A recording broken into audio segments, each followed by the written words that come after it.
Welcome to the Identity in Cybersecurity podcast, where host Iain Paterson talks to industry leaders about the cybersecurity problems that companies face today and the ways in which digital identity and digital identity technologies can help to solve these problems. The Identity in Cybersecurity podcast is sponsored by Plurilock, a global leader in behavioral biometrics, anomaly detection, and other identity technologies for cybersecurity applications. Here's our host, Iain Paterson, CEO of Plurilock. Welcome to the Identity in Cybersecurity podcast. I'm your host, Iain L. Paterson, and in this episode, I'm speaking with Iain Paterson. Not a mistake, we share the same name. Iain is the managing director of Cycura, with 15 years of experience in enterprise-wide IT, including sectors like finance and healthcare. In this episode, we discuss how identity is at the heart of many breaches, the vulnerabilities of outsourcing business functions to third parties, and what it's like to be on the front lines of a breach. Let's get to it. So, Iain, how did you get started in cybersecurity? I started in cybersecurity, it's been about 17 years ago now. I was recruited into one of the major banks here in Canada. My career had started out in VARs, so I was doing reseller integration type work. And one of the banks approached me for a contract role. I joined an infrastructure team at the bank doing work around Windows servers because that was my background. And they needed somebody to bear the brunt of patch management, which was really back in those times and is still really more of a black art than a science. And I foolishly put my hand up and said, yeah, I can do that. I know how to patch things. You know, I've done it in certain organizations, and then learned that doing it at scale properly with change management and stuff like that is much more difficult and complicated than doing it in a small, medium business type of environment. But so that kind of got me started down the path of really thinking a lot about and researching a lot about what vulnerabilities are important, what's important to get patched, how to prioritize vulnerability management in a large organization. And we scaled very rapidly. We were acquiring tons of Windows servers at the time, getting rid of old Solaris and mainframe stuff. So at one point, we were running one of the largest patch management infrastructures in North America.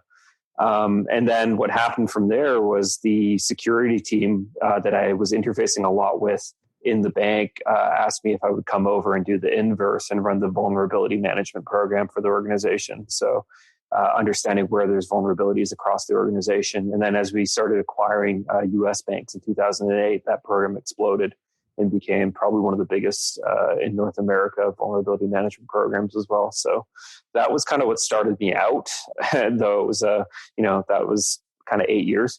And then after that, moved into healthcare. I was the information security officer for a hospital in charge of building out an information security practice, and then eventually also moved into managing the privacy practice, though my privacy team was really streets ahead of me on that kind of stuff.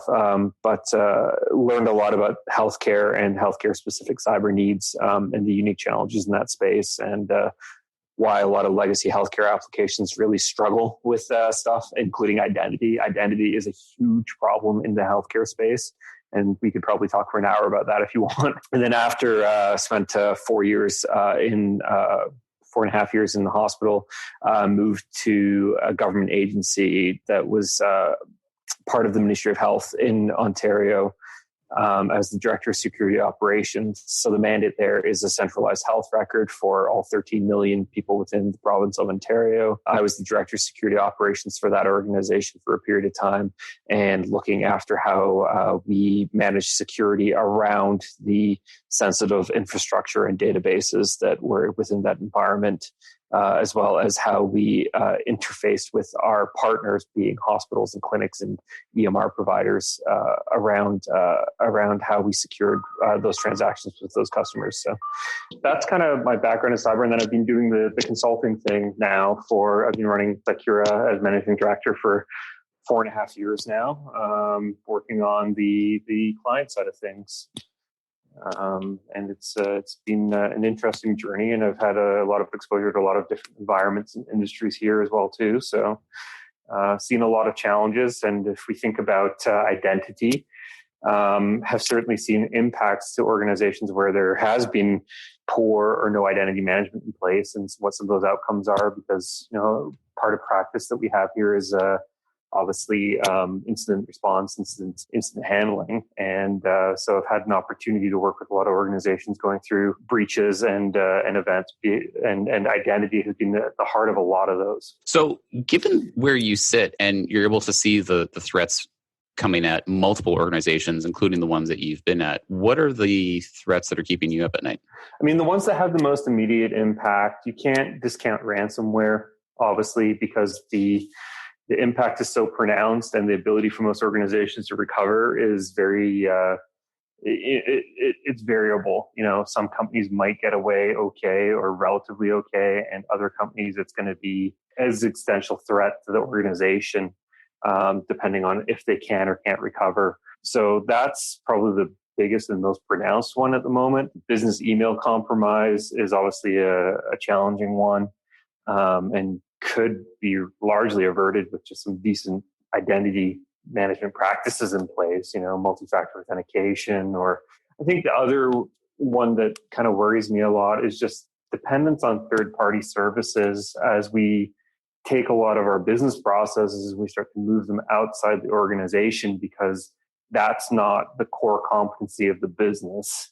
So we outsource things like our HR function, our payroll function, and then we start to outsource other processes that maybe even tie into what we deliver to our customers and stuff like that. What we see is a lot of these services are maybe not very well vetted from a technical perspective. People are in a rush to turn around and say, yeah, I'm compliant with SOC 2 or something like that. I think practically a lot of these organizations might be more vulnerable than we understand. And then we are giving them important business functions and handing over kind of the keys to what we're doing day to day operationally to these organizations. And we are probably taking on more risk than we understand. What does a best-in-class identity strategy look like today? And I think that you're touching upon some interesting things. Like, it's not just about the identity of the employees of my company, but it's the identity of the contractors working for the third parties who access the data at my company. Like, what does that look like today? Yeah, it's so much more complicated than it was when it was just, here's your Active Directory, here's the users in it. As soon as we started really thinking about cloud services and storing stuff outside of our organization and, federating ourselves with others and things like that, it got really complicated. And traditional identity and access management approaches just are challenging to implement, even if you are just doing fundamental stuff like Active Directory. I think today you have to be really thinking about that diverse array of different services that you as an organization are leveraging. And you have to factor for that. And to your point, if you are reliant on third parties, you delivering services for you, you have to also get your arms around, how do I validate that those entities are authenticating with me appropriately and that I trust them. And if there's a problem, that I have the ability to go and revoke things effectively. All of those are serious concerns. During my time in healthcare, I became really aware of how reliant healthcare providers can be on third-party service providers of, say, clinical applications to be part of the supply chain, to be part of the technology support for those services that are delivered. So the company that makes the X-ray equipment, hardware, and the imaging system always has access into your environment, so they can go in and they can test patches and stuff like that. Or a company that takes care of the records management component of your EMR is going to have access in to go and make updates in case fields need to be changed to comply with some sort of new regulatory thing. So those third parties, they can present a tremendous amount of risk to the organization if they're not properly managed. So I think it's a very complex thing these days to build out a full identity and access management strategy and to execute on it. My concern is that it requires typically multiple technology components and controls to do it effectively these days. I don't think you can do it all. It's very hard to do it all under one roof. I feel like you get into, I use this to manage my privileged accounts and my secrets. I use this for my cloud services. So I have a CASB product. And then I use this to manage my Active Directory.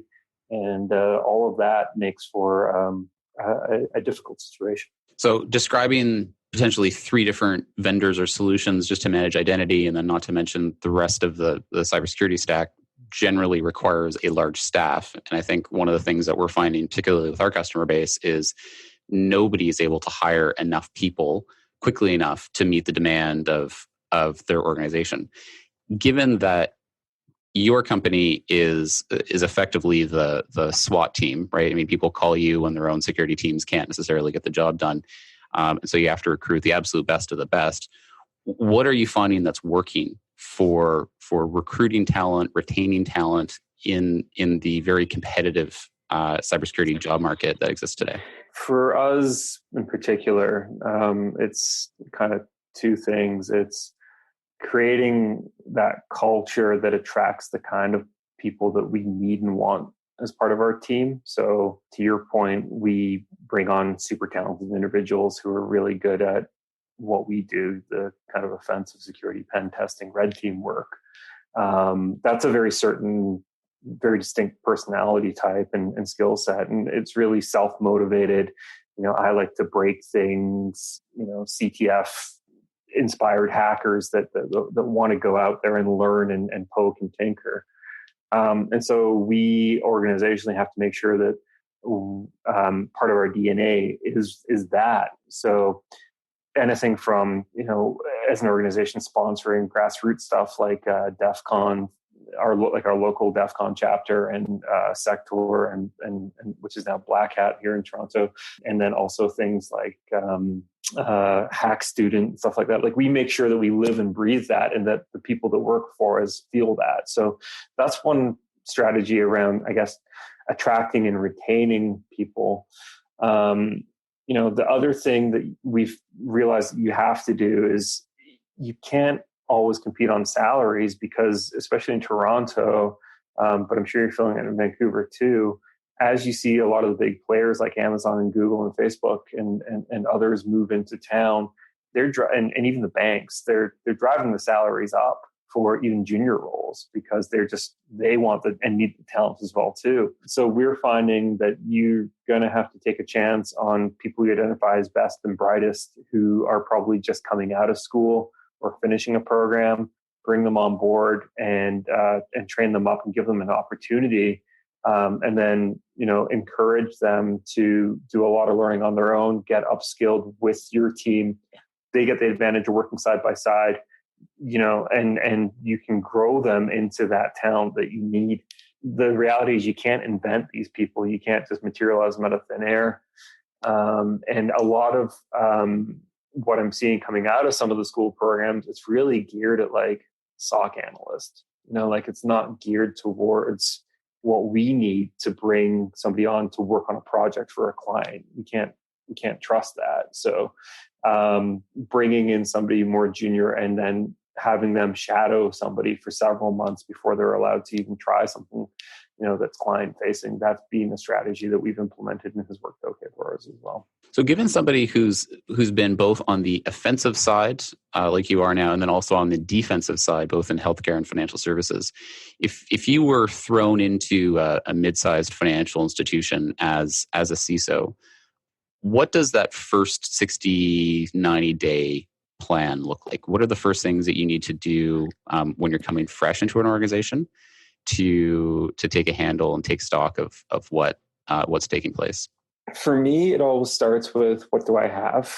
I find most organizations don't have a good handle at all on their asset management as an organization, what their footprint is, legacy stuff that people forgot about, but still an active domain on the internet and still trusted by my root authority, like not good. And then also the shadow IT that's been going on in the background because people have been working around the processes that either do or don't exist.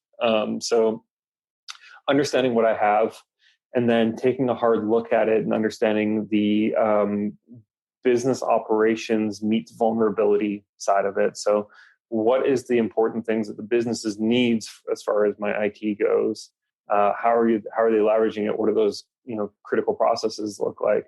And then where are these things vulnerable, right? How are we doing from a perspective of things like patch management? I'm not going to worry too much about compliance if I'm an SMB because, I'm probably not selling into many markets, but it's front of mind if I am doing a whole bunch of business in Europe these days, right? GDPR could be devastating to me, but most small medium enterprises aren't up against compliance type challenges immediately. Once I have a good understanding of that, okay, where are my actual technical risks, right? So if I have the know-how inside, I want to understand how effective what technology and controls I have in place are today. So I want to test these things to see if they will stand up effectively, or if they are functioning effectively because I am being attacked all the time.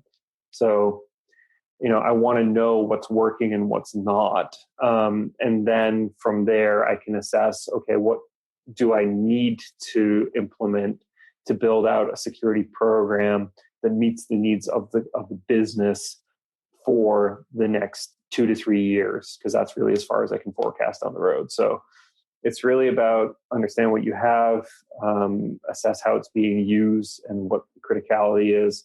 And then, it's a mixture of vulnerability assessment and actual really testing the effectiveness of those controls is going to give me, as the CISO, a sense of where I should be worried about what's going on inside the environment.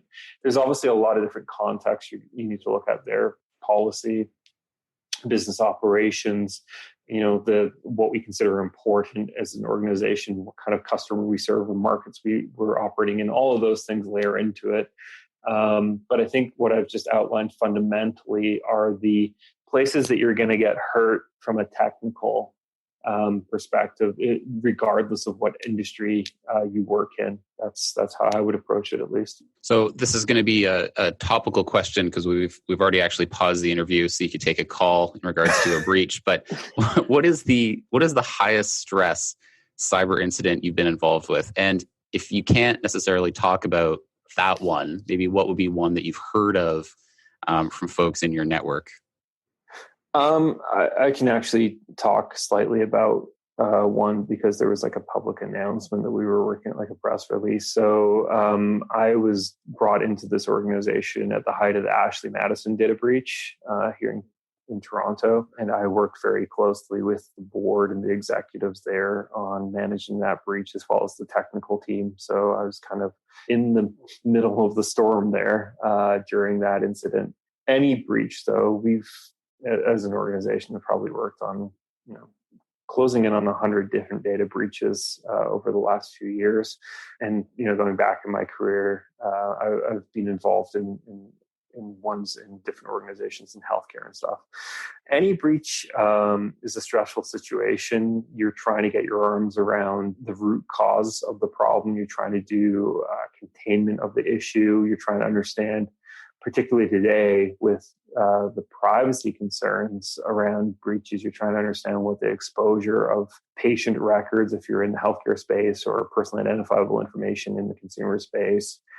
You're trying to get your arms around all those things very quickly so that you can bring awareness up to the executives of the organization, and all the way up to the board level, and then also report to the appropriate authorities, if it's the Privacy Commissioner's office or if you're dealing with bodies overseas. You need to assemble that data quickly, but you also need to try and be very sure of what you're reporting. You don't want to be too early and not have a full understanding of the breadth of the situation. It could be worse than you think it is. It might not be as bad as you think it is. You don't want to over or under report. So those are, some of the initial things that you run into. And then when you're actually in a breach and running a breach, incident handling, then you're running up against the challenges of people burning out. You have only a limited number of technical people who understand how these systems are all put together, and you can't have them work 24 hours a day for the entirety of it. And then you have challenges around,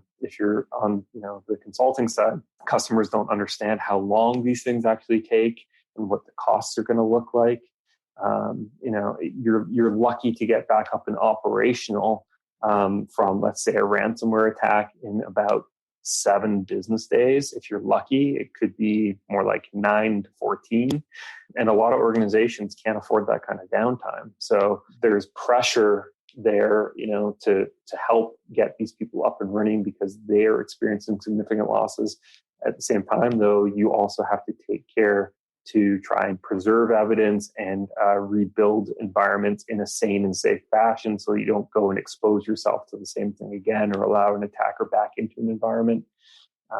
So there's a lot of considerations. So every incident is quite high pressure. It just depends on the nature of it. I mean, given how much breadth you've had over your career, what's the thing that you're most proud of but never really have an excuse to talk about? Oof. That's a good one. Not becoming an alcoholic. No, I think the work I've done with this firm, has been good. I'm quite proud of having put together a good team and built out a company that I think what we try and aim to do is really eliminated a lot of the noise for our customers. When we talk to customers, we try and approach their problems head on, and we try and help them assess what they need and whether we can help even. And so what I've tried to do is emulate the thing I always wanted when I was on the buyer side of this. When I was director at the government agency or at the hospital, I wanted to have meaningful conversations about the challenges that I was experiencing and how people could potentially help if, they have a solution or a service that fits the needs that we have. Whereas, I always find our industry is very much, I have a hammer, you look like a nail. And there's certain colored hammers and certain colored nails, and this one only drives this nail. That's always frustrated me a lot. So, if I'm proud of something, I'm proud that I've built up an organization that competes with a lot of heavyweights in Canada. I think that's important too, that, we can have Canadian providers that can work for Canadian and international companies. There's a lot of pride that goes into that when we're all up against, the big gorillas of the world. Building an organization that's thrives on that honesty and helping customers get to the heart of what their problems are. Awesome. Where can people find you online? We're at www.cycura.com, a new website coming up in mid-March, hopefully. But the existing one covers off what we do pretty well. I'm on LinkedIn, happy to connect with anybody on there. We do have a Twitter presence, but I don't know what gets posted on there very often. Ian, always a pleasure. We'll see you at the next event. Awesome. Look forward to it, man. Thank you so much for your time today. Thanks. Thank you for joining us today on the Identity and Cybersecurity podcast, sponsored by Plurilock. Join us again next time for more insightful conversations about cybersecurity and digital identity in today's hottest industries. To learn more about behavioral biometrics and other advanced identity technologies, visit plurilock.com.